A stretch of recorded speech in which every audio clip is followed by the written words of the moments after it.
যতগুলা ব্যবসায়িক ভাইয়েরা আছেন আপনারা এই ওয়াজটা শোনেন। এই বান্দা শুকর আদায়ের জন্য মুসার কাছে আবদার করছেন, আল্লাহ গো তোমার মুসা কালিমুল্লাহ তোমার বন্ধু মুসা তোমার কাছে বলে দিচ্ছি তুমি আল্লাহর কাছে দোয়া করো, আরজি জানাইও আমি তোমার উম্মতের যেন আল্লাহ ধন সম্পদ কমায়া দেয়। তো আল্লাহর এই ধন সম্পদের কারণে আমি আল্লাহকে ঠিক মতন ডাকতে পারি না, ইবাদত করতে পারি না। আল্লাহু আকবার বলেন। পৃথিবীতে এরকম কোন বান্দা নাই যে ধন সম্পদ উল্টা কমার জন্য চাইবে। যে যদি 10 টাকার মালিক হয় সে চেষ্টা করে 20 টাকার মালিক হওয়ার জন্য, ঠিক কিনা? কেউ যদি 20 টাকার মালিক হয় 30 টাকা মালিক হওয়ার জন্য চায়। কেউ যদি গাড়ি একটার মালিক হয় আরেকটার মালিকের চিন্তা করে। কেউ যদি সিটি পার্কের মালিক হয় উনি চায় এরকম সিটি পার্ক আরেকটা হওয়ার জন্য, অথবা চায় প্রাণ কোম্পানি ওনার হওয়ার জন্য। কথা কয় না? ধন সম্পদের দোয়া কেউ করে এরকম আছে? জোরে কোন আছে? মুসা তো আশ্চর্য হইয়া গেলেন, কি রে কি শোনাইলো আমার এই পাগল উম্মতটা। সামনে যাইতে যাইতে যাইতে যাইতে কিছুক্ষণ পরে দেখতেছে আরক পাগলাইয়া কয়, মুসা গো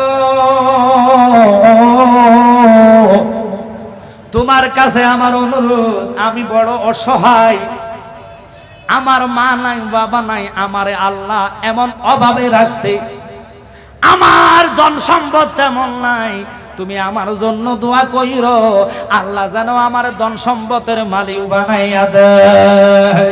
মুসা কালিমুল্লাহ কুহুতুর পাহাড়ে গেল।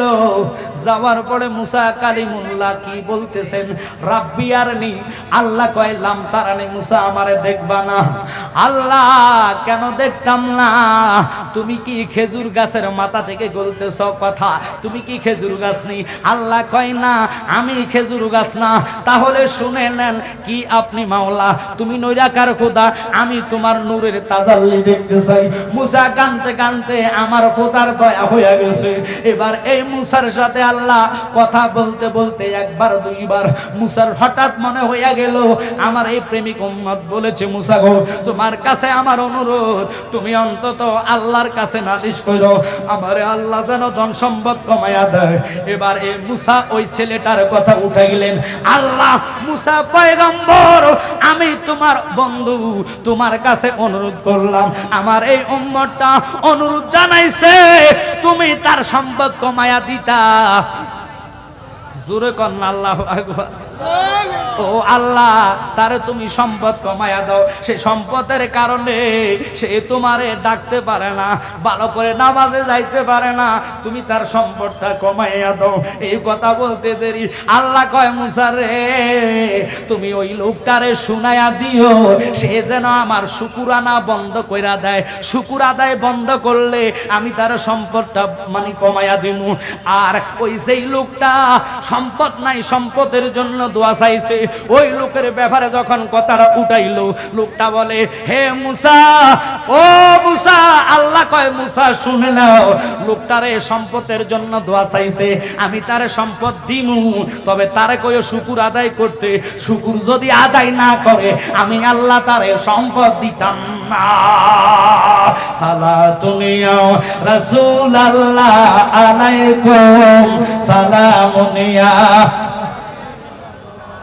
সকল মিলে সালাতুনিয়া রাসূলুল্লাহ আলাইকুম সালামুনিয়া। बना देने रेसीने को मदीना लिखा लो रेगम से सफीना सलातुनिया रसूल अल्लाह अलैकुम सलामुनिया। দুরুদে মুস্তাফা যত জোরে পড়বেন জবান নুরানিত হবে, পবিত্র হবে, ওই জবানের দোয়া আমার আল্লাহ কবুল করবে। এই জন্য বলি বাজান দুরুদের মতন রহমত নাই। মুসা কথা শেষ করে আসতেছে ওই যে লোকটা সম্পদের জন্য দোয়া চাইছে, প্রতিমধ্যে তার সাথে রাস্তায় দেখার সাথে সাথে ওই লোকটা বলতেছে, মুসা গো